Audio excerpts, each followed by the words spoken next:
Hello, everyone, and for those of you who are not from here, welcome to Phoenix. We tried to keep it in the 60s for you, but our best efforts didn't work. My name is Susan Sly. I'm the founder and CEO of the Pause Technologies.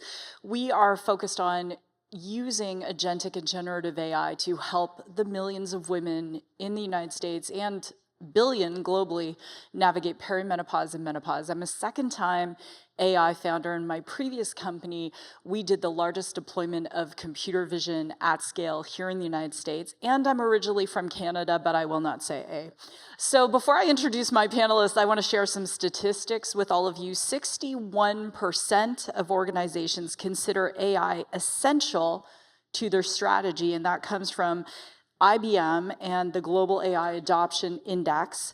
Only 34% have successfully scaled AI initiatives, according to McKinsey. How many of you have scaled AI by a show of hands? Okay, not very many. How many of you would like to scale AI? Yes. And how many of you would not put up your hand no matter what I said to you? Thank you for the honesty. I do appreciate that. So today our panel is going to talk about cross-sector innovation. And the goal of the panelists and myself is so that you leave with tangible insights on how you can scale AI. And we're at a very interesting time in artificial intelligence. There's been the hype cycle.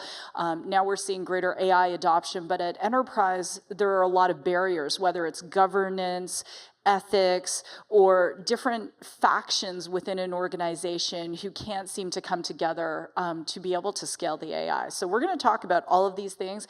We will talk about some potentially interesting areas of opportunity. So the first panelist is leading IBM's consulting services across North and South America, and she has spent over 2 decades helping Fortune 100 clients apply emerging technologies, especially AI and hybrid cloud, to solve high-stakes business and societal problems. She is a vocal advocate for ethical AI and a trusted partner to some of the world's most complex organizations, Kelly Chambliss, and she is here from Chicago, so she flew to our amazing city, and we'll get to know Kelly in just a minute. The second guest is he's leading CGI's global strategy in health and life sciences, and he's advising governments and private sector healthcare organizations on how to use AI to improve clinical workflows, population health, and research efficiency. His work is focused on making AI not just innovative, but implementable, especially where lives are on the line. And he hails from Toronto, my hometown, and we have Ben Goldberg. And my last guest is the founder and CEO of qBotica, which is a Phoenix-based intelligent automation company. His focus is on hyper-automation and the integration of AI and RPA across back-office operations, compliance, and digital transformation. He has deep expertise in tuning inefficiencies into intelligent workflows. And Mahesh Vinayagam, Les, thank you, and welcome. So please give them a massive round of applause. So, I always like to start with a fun fact. Kelly, you were a D1 volleyball player, which is hardcore. So being an athlete, and I was a former professional athlete, what aspect of that level of sport have you brought into your work ethic? Because I know you are known for being absolutely driven and tenacious. So. Thank you, Susan. I thought you were going to say it's hard to believe because you're not very tall, but I was a setter. Some of you might have guessed libero, but there is a spot for those of us who aren't 6 feet plus on the volleyball court. When I heard that question, Susan, first thing that came to mind is probably this kind of never give up attitude. No, in volleyball, no matter where the ball went, I was diving after it, whether it was into the stands, crashing into other players, just kind of going after everything and kind of refusing to give up on anything, which is so important in the world of business and especially technology. The other thing, though, that I would highlight is just teamwork and the power of teamwork and people coming together with a common goal, and how much more can be accomplished and how much better we make each other when we come together as a united team. So we now have the vision of Kelly diving into the stands at IBM, right, to be able to bring together the innovation. Thank you, Kelly, for that.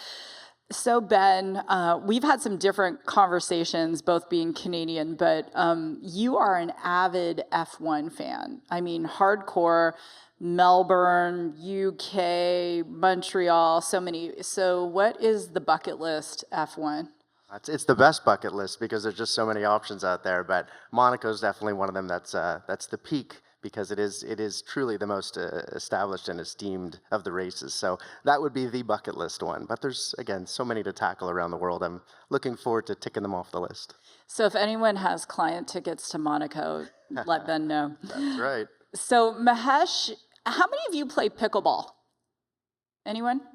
Okay, I have never played pickleball in my life. And as an angel investor, I have 7 startups in my portfolio. 1 pivoted to pickleball. I still haven't played, so not, but Mahesh, you were running a fever of 103, and you were supposed to be in a pickleball tournament, and you're like, no, I'm gonna play anyway, which is absolutely insane. And you end up winning. So for those people who've never played pickleball, why pickleball?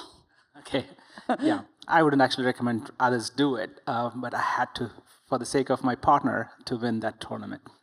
Yeah, so, why would someone play? That's the question here. I think it's for our ages, and it's all skills. And one of the fun thing is, like, you see pickleball in America, it's in every corner, like every park has it, so it's a good social aspect to it, right? So whatever age that you are in, even if you just want to get out or meet someone, that's a great place to be, I would say. Well, you're almost tempting me to try it, but I might wait until after it's not going to be 100 degrees here in Phoenix. And the reason I ask these questions is because there is always a human behind any AI scaling. And that's the thing we have to remember if you're taking notes, is that whatever we are going to do when it comes to deploying AI across sectors, that we have to bring that human aspect in and come to the table first and foremost as human beings before we start to talk about the technology. But let's jump in. So Kelly, you are working across highly regulated sectors, finance, government, healthcare. And where are you seeing AI create operational transformation, and what is blocking the scaling? Good question, Susan. So I'll maybe start with the second half of that question, which is the blockers, constraints, because when you ask the question to the audience about how many are using AI at scale, there weren't very many hands that went up, and that's because there are some challenges and constraints in front of us all as it relates to really getting the full value from the technology. And probably technology that gives us the ability to unlock value at a level that none of us have ever seen in our career. So it's not a technical limitation today. There are some other constraints and challenges. Kind of the first couple that come to mind are, I'll just say, data readiness. And it's not just having the data, but having it in a trusted, and to your point around regulated industries, compliant, and being able to use that data for machine learning and for AI. So data readiness is a big challenge. Just IT and application landscape complexity is a big challenge. And think about it, AI itself will generate additional applications. Probably, I think it's been estimated 1 billion in the next 2 or 3 years. So that's adding to the complexity of the environment, and then the skills required to navigate that complexity and to be able to harness the full power of the data. And then last but not least, probably the greatest challenge, I think, is skills and cultural change and incentives and changing the behavior of really millions of people in various roles across every organization, right? It's a really big cultural shift and just new ways of working, and incenting, motivating everybody to leverage this technology can be a big challenge and a big constraint, and something that requires a lot of focus. Having said all of that, there are areas where real value is being realized at scale from AI today. A few examples are application development, just building applications and IT operations, supporting some of the complexity that I described. So in the IT space, a lot of automation and AI driving real productivity and efficiency. The second one I would say is security, right? Security is at the top of every board and CEO's things to worry about list, right? And AI is doing amazing things in terms of detecting, preventing security breaches before they happen. Those advancements will continue. And then last but not least, on the business process side, we're seeing a lot of scale value being added in the employee and customer service space. So we have clients, one example is Elevance Health, that they handled 10 million customer inquiries digitally, and it not only drove productivity, cost savings, efficiency, but higher customer sat. So anything around employee and customer service, we're seeing real impact at scale. It's interesting when you talk about that, because I think about how much AI agents have evolved, especially in customer service, and seeing companies, large enterprise companies, making those shifts, and the technology getting better and better, and the models getting better and better, because they're looking at the training on that data and really applying it. And then I think, how many of you have had a really bad AI customer service experience? Yeah, right? Like, that's almost all of us. And so I think that as we go and grow in the near future, and with compute and operational efficiency, we're going to begin to see those agents get so much better. So, which, thank goodness, that's all I have to say about that. Ben, so AI is really rapidly evolving in the healthcare space, and adoption is not even. And so what are some of the breakthrough use cases that you're seeing today, and how are you helping your clients, which include public and private sector, overcome the adoption risk that they perceive? Yeah, for sure. I think it's something that's innate to healthcare. It happens to be a very risk-averse industry. And so when you have a risk-averse industry trying to introduce emerging technologies, there's some apprehension around it, which is going to be natural. And you have to prove out those case studies to really grow the momentum and the adoption behind it.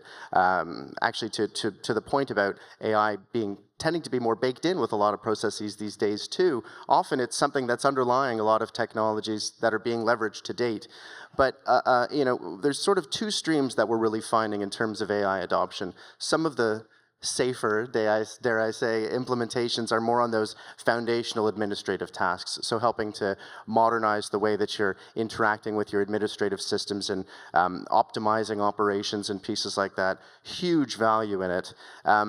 A little bit more of a trepidation around getting into things that lead to more clinical decision making. There's obviously, again, that apprehension around introducing technologies that are going to have that clinical impact. You have to tread very lightly when you're coming across that.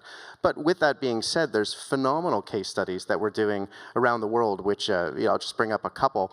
Our team in Finland have a really mature portfolio there and relationship with the health delivery sector. And we've introduced early detection for brain bleeding, so an AI brain analysis platform there, which in itself is providing access and visibility to potential brain hemorrhaging at a very, very early stage and helping to save lives in that respect.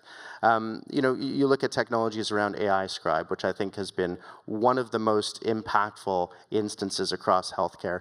You've got physicians who would, you interact with your primary care provider, and they're sitting there taking notes on their computer while you're having a conversation about your health and well-being.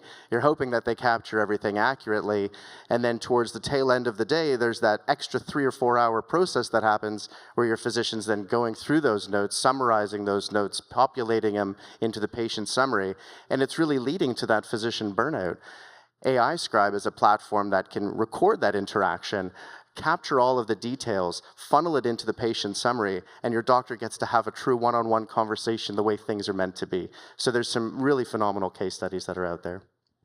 I'm glad you mentioned that, Ben, about AI Scribe, because one of the things we're seeing with AI too is improved sentiment analysis. When I started really deploying AI at scale almost 7 years ago, sentiment analysis was very primal, for the lack of a better word, but now we're seeing better sentiment analysis, especially from writing. The Gen AI models have done that, because it's not so much the problem, and we were studying at MIT these different use cases where different physicians are going to have different perceptions of what is happening with the patient, and that goes into the EMR, and there's also going to be bias, right? And so the wonderful thing about AI, if the model is trained correctly, then it can detect sentiment, it can reduce the bias, and have better patient outcomes. So great example. Yeah, absolutely. I think all of these things are compounding into a true transformation in an industry that's fundamentally ripe for disruption. That's, I think, why there's so many impacts that can happen with this technology, because, again, it's an industry that needs this kind of change. Yes, and as a sidebar, since I'm working in women's health, from what Kelly said with data and what Ben is talking about, just to give some perspective, if you don't know, here in the United States, just this is one fact, that heart disease kills more women than all the top 5 cancers combined. Yet 70% of the data set that is being used for those recommendations came from middle-aged white men. So the models that are being built are not providing accurate ways for women to actually navigate heart disease, right? So we have to Kelly's point, improve the data sources, data quality, improve the models, and what Ben is doing and in his work to be able to use these models to create better outcomes. So Mahesh, you have the fun job of moving clients from legacy processes, some of which are very, very old, to intelligent automation using AI. So what are some of the patterns you're seeing in terms of cross-sector readiness? I'm very curious about that. And where are you seeing AI deliver immediate impact? Great question, Susan. So if you look at the overall pattern of how companies are adopting AI and the companies and the clients that we help over the last decade, right? So I'd actually put them into 3 classes. Obviously, there are early adopters, then you have the late movers, then you have the laggards, right?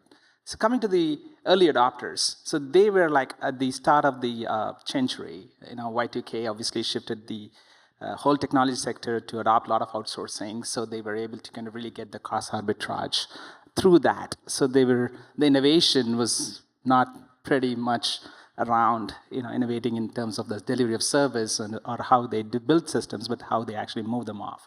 Then after a decade of that, the cost pressures came in. Obviously, that's no longer the cost arbitrage that they needed.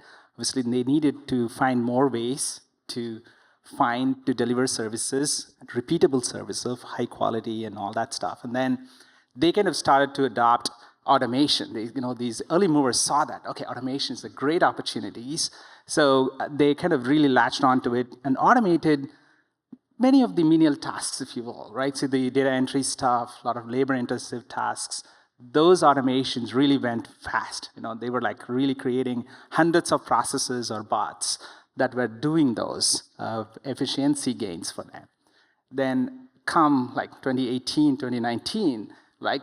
It's all the technology cycle, right? So then they're seeing that they're not really getting that output, that level of efficiency, because they've actually done most of it. They were reaching a point of like, where do I go for other opportunities? Then coming to the late movers, who probably started around the 2015s. So the technology was pretty evolved from an automation perspective. There was some element of AI, like you talked about. The intent engines were there, some level of machine learning, NLP was starting up. Chatbots were right there. Some mature technology, like computer vision, all of that kind of really came in. So they were like jumping onto the opportunity. Yes, I have the technology. But again, they hit a dead end as well when these processes that they were trying to automate, they needed a lot of judgment, a lot more skill than just typical rules-based stuff we're able to automate, right? So that's where they got stopped. And then the laggards, they were like, obviously, they were like wondering what to do, right? They were like regardless of size, scale, and type of sector, there were laggards across the board, right? So construction companies, some government agencies, some like banks or some credit unions, they were like, because they were not really incentivized to get to that path, they got kind of really, they were there. But each one of those 3 type of adopters, they're all coming to a unified with this level of AI technology availability right now, right? So I think it's fantastic. I think the journeys, all these, wherever they are in their stage of adoption, their journeys are converging. And I think that is the beauty. And regardless of the sector, regardless of their adoption cycle, I think AI and Gen AI and agentic AI that we talked about, and the AI agents are giving them that lifeline, that ability to really go fast. Whether they got stuck, whether they didn't start, or wherever they are in their journey, I think they can move forward. Well, and thinking about legacy systems, right? When you look at different types of AI, and I know for some people in the audience, you're thinking AI as one catchment, but there are many different types of AI, many different use cases. Sometimes legacy systems can be very directly related to hardware legacy. So in my past life, the kind of security cameras, or if there's existing edge hardware, and it can be really tough for large organizations to look at the cost to update their systems. And so I've seen where, for example, one large, I won't say who it is, retailer said, we have legacy edge compute, we have legacy GPUs. To anyone who is filling out the RFP, any of those ISVs, they had to be able to operate on legacy systems because they were demanding, if you want to do business with us, this is the choice you have. When we look at AI in the cloud, of course, it's more scalable, and that leads me to the big question, because a lot of discussion around AI for the last few years has been very theoretical, which is great. But let's get down to brass tacks. Let's talk ROI. And not to hold back. I mean, I think everyone in this room, you've probably seen your portfolio, take a hit the last week. And I didn't even look this morning, as a total aside. I get on the treadmill at the gym in the morning. I couldn't even watch CNBC. I thought, I'm going to just throw up in a bucket beside the treadmill this morning. But the reality is that we are living in a time where it's not 2021 anymore. Money's not cheap. We need to be able to prove ROI if we are going to deploy artificial intelligence. And so that's where I want to get deep really fast. So Kelly, where are you seeing the combination of AI and hybrid cloud really deliver scalable transformation and enhance efficiency? Yeah, great question. And even 2-3 months ago, companies were focused on driving productivity, driving efficiency, and to your point, even more so today, right? And so I think that will break even more companies faster out of this experimentation, pilot, proof of concept mode and into scale, because we need to see the value from it today. We use ourselves in IBM as what we call client zero. So we do a lot of experimentation, pilots, proof of concepts, like most organizations. But as soon as that business case is strong and the ROI is compelling, we'll implement it at scale. And one of the first use cases that we implemented at scale might surprise some, which is HR. We set off to say there's got to be a better way to handle a lot of what I'll call the transactional side of HR. So people needing, a proof of employment letter, people needing to change, someone who, reporting chains, those kinds of things. They're a little more transactional in nature. And so, to drive productivity, to drive efficiency, we proved out that 90+% of transactions could be handled digitally.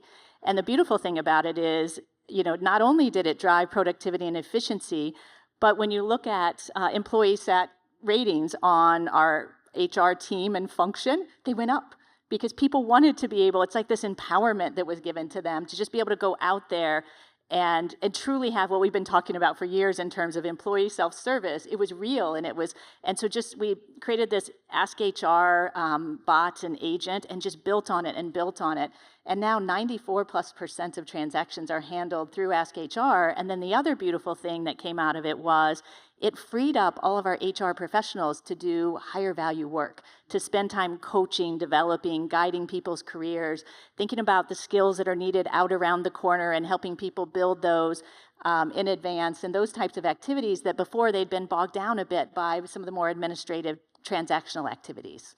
Well, And I love that IBM is looking at the long game for ROI. So when we're looking at ROI, especially for AI implementation, what companies have done is just look at the first part of the curve. So I'll give a real world example. So autonomous checkout. I'm surveying. How many of you use self-checkout when you go to the store? Okay. Almost everyone. So when a company is implementing self-checkout, they might look at, say, the CapEx to do it, and initially it's, it cuts labor, so it goes up like this. What was happening is if they followed the curve out 6 months or longer, the ROI went down because of shrink. And we went through a time here in the United States where people were literally walking out of stores. They were doing something called push-outs, where they'd load up their cart and they'd push, out a significant dollar figure. And so if you took that curve out, it actually lost money for the organization. And so now we're seeing, with different guardrails in place, better AI, humans in the loop, that self-checkout does make sense, but initially it didn't. The same thing with self-driving cars, right? So one thing I would invite you all to think about is take your ROI curves out longer, because sometimes what you're going to see is the ROI does go up, but some implementation, it might go down a little bit before it does increase, and that's just, smart business. So Ben, you have AI models improving public health outcomes and accelerating clinical trials. And it's so interesting when you think about public health versus private sector. So can you give some examples of where it's improving in both private and public? I disappeared. I'm back. One thing I actually wanted to touch on that Kelly mentioned, which I think is such a great use case as well for ROI, because in my head and in many people's head, when we think of ROI, we think of the reduction of staffing that's going to be a result of introducing this technology. And what I love about your use case there is that it wasn't about finding efficiencies in the workforce in that respect. It was about providing better customer satisfaction, allowing the actual workforce to focus on those high priority pieces. So it's such a great example that really sets the precedent. For clinical trials and public health, there's just so much phenomenal innovation. From a clinical trial perspective, where AI can really play a role is helping to narrow down that group of potential candidates, the patients that can actually qualify and can be shortlisted and addressed in a much quicker respect.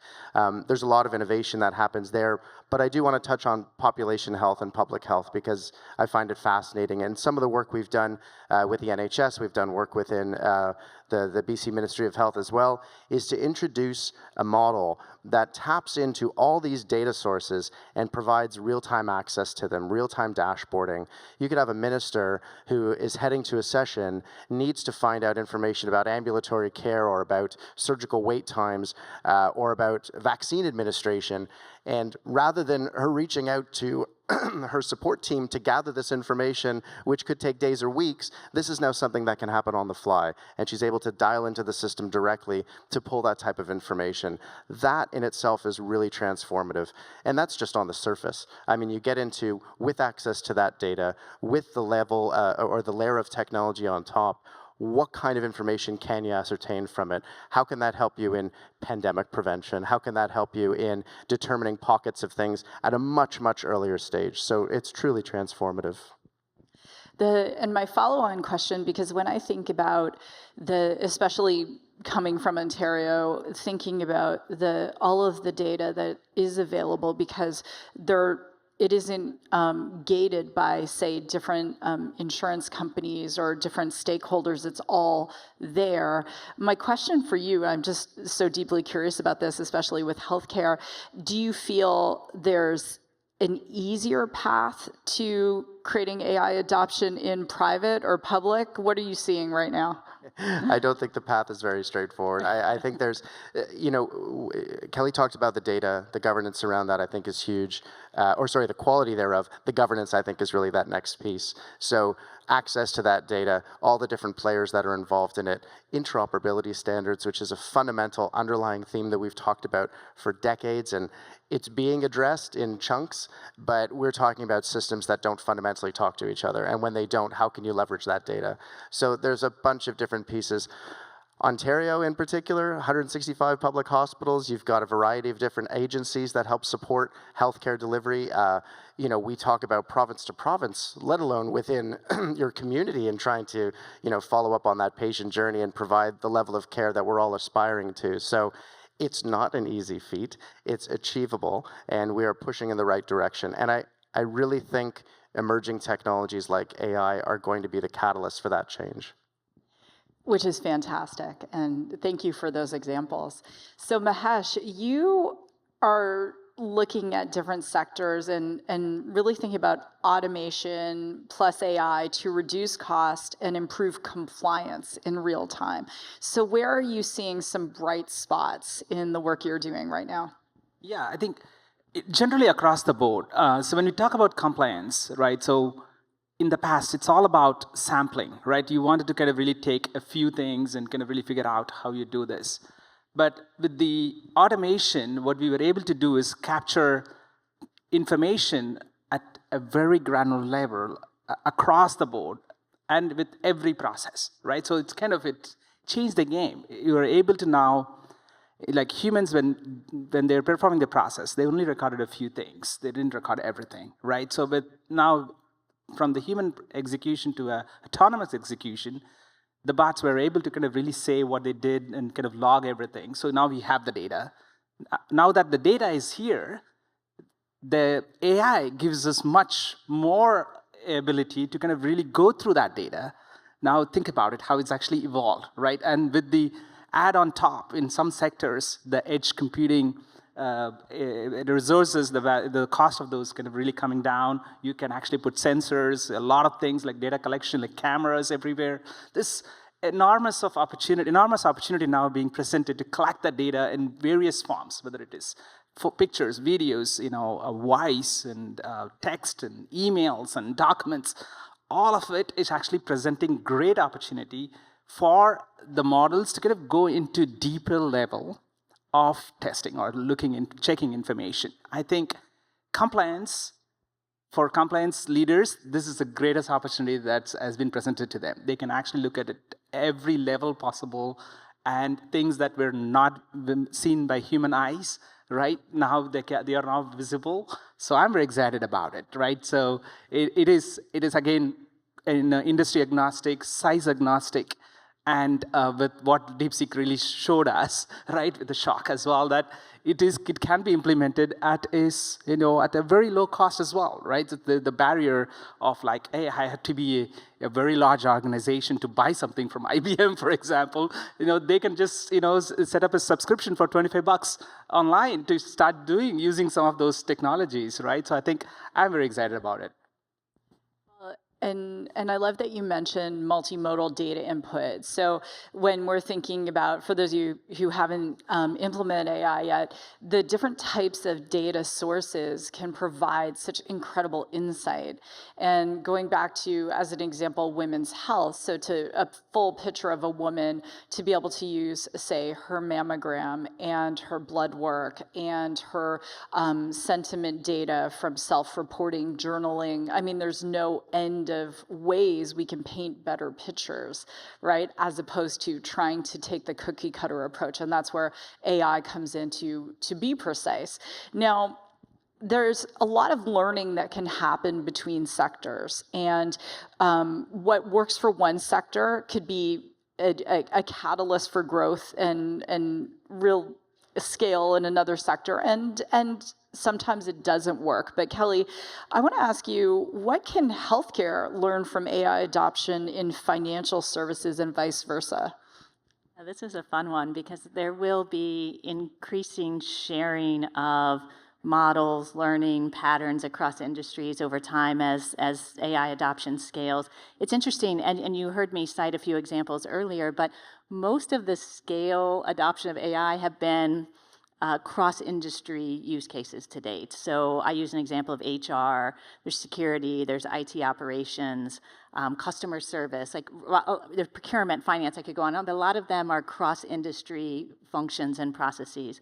there are some great examples in financial services and banking are probably as advanced as any industry because they've been using machine learning to start and now more advanced AI to detect fraud for years, right? And it's now quite sophisticated. And many of you as consumers are getting the messages and they're catching many more transactions, fraudulent transactions than they would have in the past. So when you start thinking about, okay, banks have kind of mastered applying AI to fraud, could that be applied in healthcare to medical billings, claims, and fraud even in the public sector more broadly? And so some of those use cases will start to cross over between financial services and healthcare.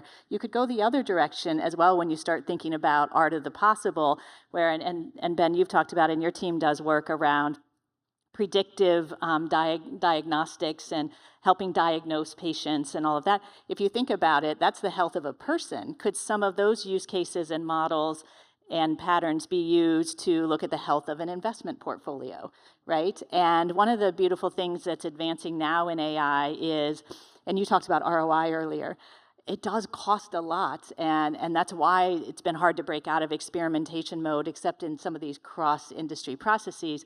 But now there's more and more smaller models being built for some of these domain industry-specific use cases. So the models being applied for fraud are very specific, and as a result, they don't take up the same compute power to run them. And so you can get ROI faster as well from some of these domain industry-specific models. And then to your point, you'll start to see, does fraud apply to health, from banking apply to healthcare?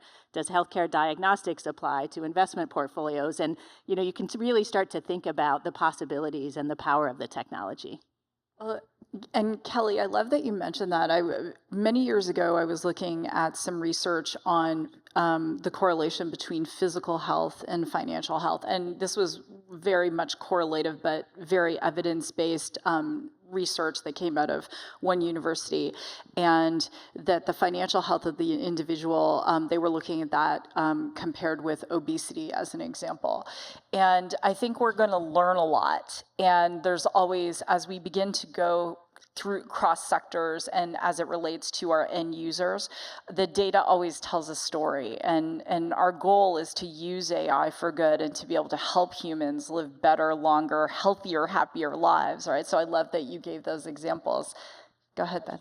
Because I think it's a great point. It's about not just the lessons that can be learned cross-industry, but the data that can be leveraged cross-industry, how it informs other industries, and be it social determinants of health, which obviously are a major component of one's well-being, or if it's financial elements or environmental elements. I think it's fascinating.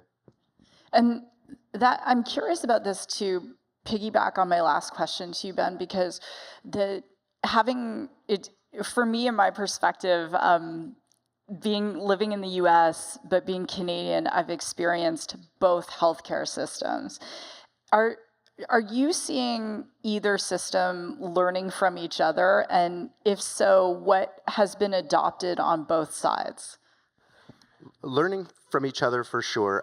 What I really love from my role is that it's a global role. So I have this perspective, not just US and Canada, but also global instances where there's similarities, there's differences, there's successes, there's challenges. And I think that's something that every healthcare organization is really looking for. What can I learn from other jurisdictions that'll help me deliver better healthcare? We talk about how the private sector, and fundamentally healthcare in the US is very much private sector. And so there's agility to it, there's a more nimbleness to it, and because of that ability to introduce emerging technologies at a faster rate, it's almost a proving ground for other jurisdictions to be able to leverage. You look at the growth, I think it was one of the panels yesterday just on telemedicine, where pre-COVID it was around 15% of interactions were by telemedicine, and now it's ballooned to 85%. So that's been phenomenal progress that's happened because of these emerging technologies being introduced. When it's minus 40 Celsius in Canada, telemedicine is the way to go. That's my This is true. Or 120 degrees in Phoenix, and you sweat just going from your car to the clinic. So, Mahesh, how do you approach the reuse of AI building blocks across industries, especially in compliance-heavy industries which you're working in? Yeah, great. So at qBotica, we have industry cubes. and qubes and qBotica. So we create those structural patterns across these different industries, right? So we talked about, Kelly just mentioned about certain elements of how financial services work can be transferred to healthcare. And similarly, like, whether it's transportation, construction, supply chain, there are like several elements that you could actually, structural patterns that you can extract from each of those industries. We create those structural patterns, and those kind of like added with the data that's for specific to that industry domain could actually produce good results. And those could actually act as a starter as well, right? So because, once some of these companies were never able to get off the blocks because they were like, where do I start? How do I make an impact, right? So having those accelerators, those frameworks across industries really helped us, qBotica, kind of really get into newer clients like, you mentioned Elevance Health, UN, Western Union, Prudential Insurance, some of our clients, right? So, all of these, there is a common pattern across how do I actually prioritize, how do I actually analyze, how do I actually take that into implementation, how do I scale, right? So there are various reuse patterns, not just from an implementation standpoint, but also about approaching the problems, identifying it, because that is critical when it comes to AI implementation. It's not about what tools to select, how do I implement. It's also about where do I find that opportunity, how do I find it, and taking that. I think both aspects needs to be looked into, and having these reuse accelerators that I talked about. Now we could actually use AI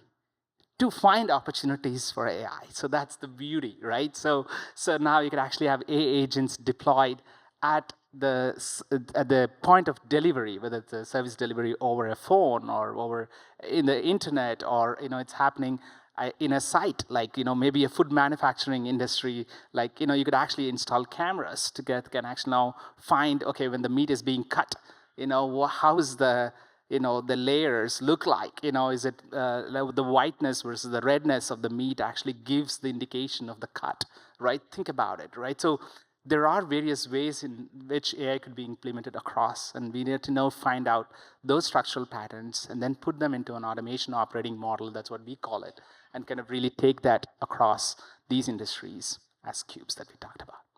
And the thinking about I love for how excited you get and how lit up you get.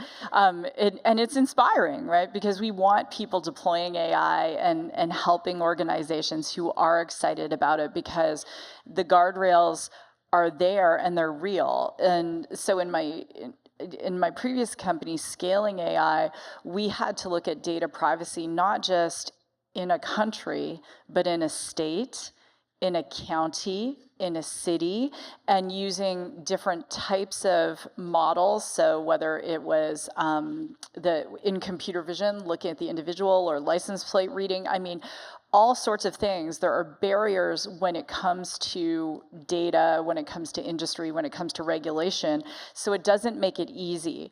The number of pilots that actually scale to production, the percentage is single digits.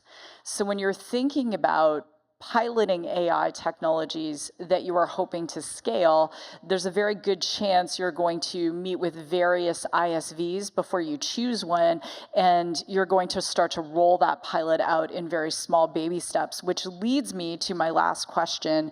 Kelly, what governance models are actually working for your clients to help them scale responsibly? Yeah, I'm so glad you asked about governance, because it's probably the most important thing to get right before you scale AI, and especially across functions, processes. And there's a lot of platforms out there. And while we in IBM have one called WatsonX.governance, there's lots of others. And the key is to pick a platform, processes, standards. It's so important to get this right, because, and those of you that work in the AI space know that it's not just about trust, transparency, traceability, but over time, models can drift. You've got to really understand what data was used. Has that data changed? Is it is it biased in any way? And so having a platform in place that is, and you were talking about multiple models that'll run across models, because all the models will continue to kind of leapfrog, and I envision most companies, just like most companies use multiple clouds, will use multiple models over time, but having a shared governance platform, set of processes, standards is so, so important.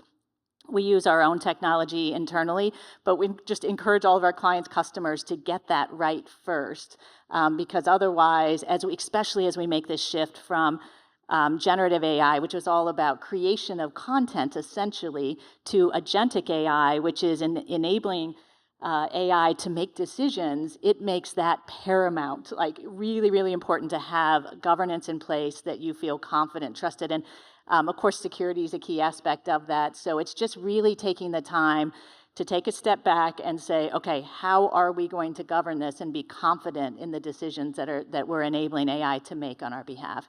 And then last other thing I would say is that it's the human plus digital element that's so important. You're not just handing it off to agentic AI. There's this connectivity. It's almost like you're leading these digital workers the way you would lead other teams. And you have to think of it that way. The human still is responsible for the end-to-end process and the quality and the thoroughness and integrity of it. And thank goodness, because the landscape changes almost on a daily basis. So we want to have humans. Ben, to you, working in healthcare, data privacy is a big piece. And how are your clients approaching data privacy and ethics in terms of scaling AI solutions? Yeah, for sure. I think data privacy is, so there's sort of two sides to the coin, especially within healthcare, because I think that from a privacy perspective, there's so many constraints that are in place that actually, stifle growth sometimes, unfortunately, because of the nature of the data that you're handling. So it's health information, it's personal health information for that matter. So there needs to be a heightened level of due diligence. But at the same time, I think that it's maturing so much that it's almost created these guardrails to help guide you along introducing it. So you're almost a leg up because of the fact that it's so defined that it helps you steer things a certain way. So it can work in both ways for sure. But at the same time, I think it's this, cup half full scenario where it's so constrained that it helps guide you in the implementation.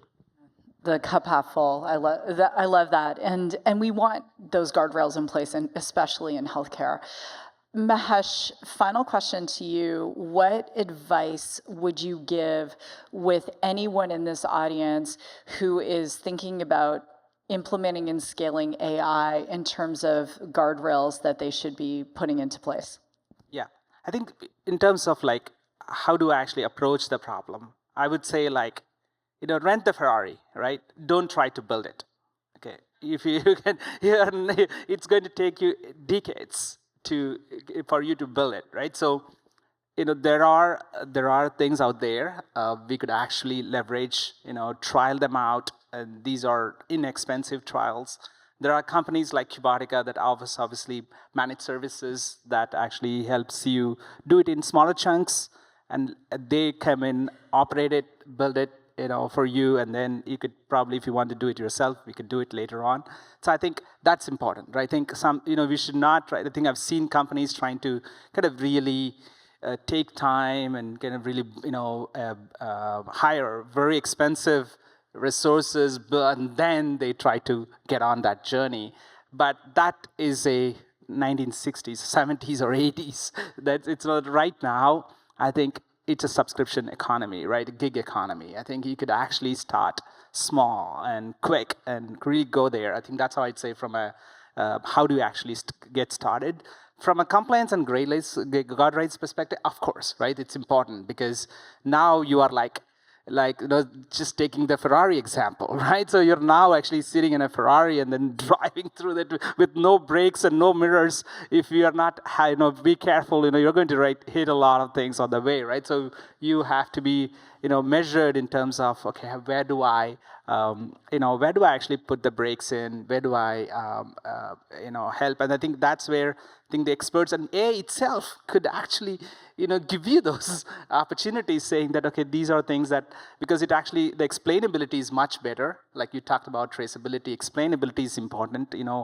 when AI is doing something, look at the explainability aspects, right? So if you look at ChatGPT, you could actually ask it to explain what it did, where did it go, what information did it pick from where.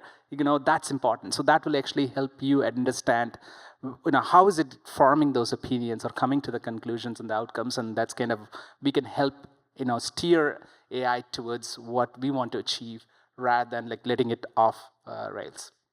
Thank you for that. So, audience, what you've heard today are experts in scaling AI, guardrail considerations, and what we want you to leave with is it's possible. By all means, you can ask questions of us out in the hall at the next break. And I would also say that as you're contemplating AI implementation, look at your board. And here's my advice to you. If you're using AI, I don't care if you're an organization, a municipality, or whatever you are now an AI company. Who on your board has scaled AI? Do you have an AI working committee? Do you have people from different parts of your organization on that committee? If the answer is no, that's where you start. Start there. And so my final words are, if you have a volleyball team and you need another person, Kelly is right here for you. If you have tickets to Monaco, talk to Ben. I'm sure he would love to be represented there in your booth. And lastly, if you want a pickleball partner to dominate, regardless if it's 120 degrees out, Mahesh is your person. So thank you all for being a great audience, and we're deeply appreciative.